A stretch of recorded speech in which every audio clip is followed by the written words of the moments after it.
going to change based on what you sell because fiction and nonfiction are different beasts. I'm going to use the goal of becoming a long-term, full-time author as the example. So, the marketing goal is eventually making, we'll call it $50,000 a year. Let's assume you're starting out now, so there's no expectation to hit that $50,000 this year.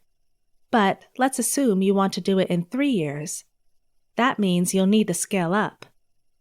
Now, we're beginning to have to hit a lot of assumptions while going through this process. These assumptions include things like capital available for advertising, capital for product development, speed of product development, how fast do you write, edit, and release, knowledge of social media outlets, advertising platform knowledge and capability, author physical location, whether you are an introvert or extrovert, and in-person sales ability.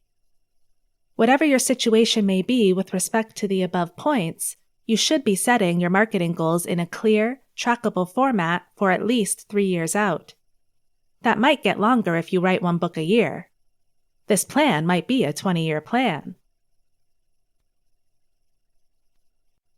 Environment and industry. Before you begin to even think about developing the marketing strategy, it's worth noting you need to have a clear understanding of the environment and/or industry before you start. Yes, you can stumble around without knowing what's going on, but if you don't know the terrain you're fighting in, you're just as likely to lose the war as you would by not knowing yourself or your enemy. If you're a corporation, or you have taken management classes, they tell you to use the SWOT, strength, weakness, opportunity, and threat analysis. Regarding external considerations, you can break it out further and use the PEST, politics, economic, social, and technological changes analysis specific to the environment that you are working in. You can learn more about these analyses online, but in general, these are fairly straightforward concepts. I will say, the one thing people always miss with the strength and weakness part of a SWOT analysis is that it is a relative analysis. It is your strength or weakness compared to your competitors.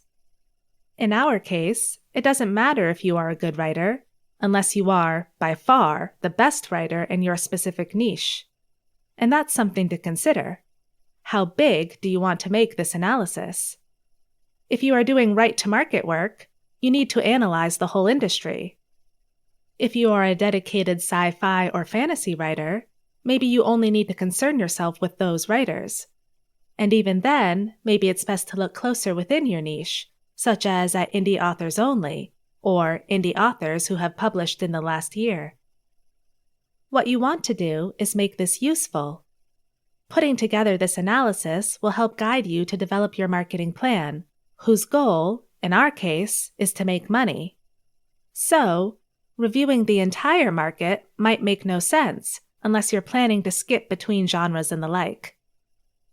Some things to consider when you're looking at the above: number of competitors and the number of increases in those competitors, platforms and platform types, web serial websites like Wattpad, Royal Road, etc., retailers like Amazon, Kobo, B&N, Scribd, etc., cover types and cover costs or value. How professional are the people you're looking to hire? What are the expectations specific to your genre? Trends and their rate of change. I'm looking at you, romance. But this also holds true for urban fantasy or paranormal romance, where vampires might be out and werewolves in, magical academies are the hottest thing for this second, etc.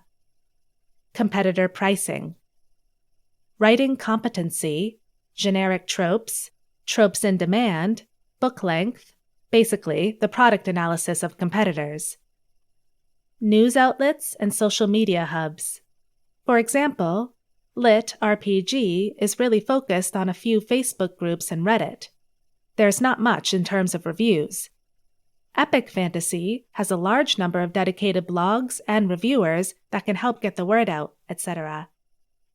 Industry tech trends. AI voice recordings, audiobook growth, etc.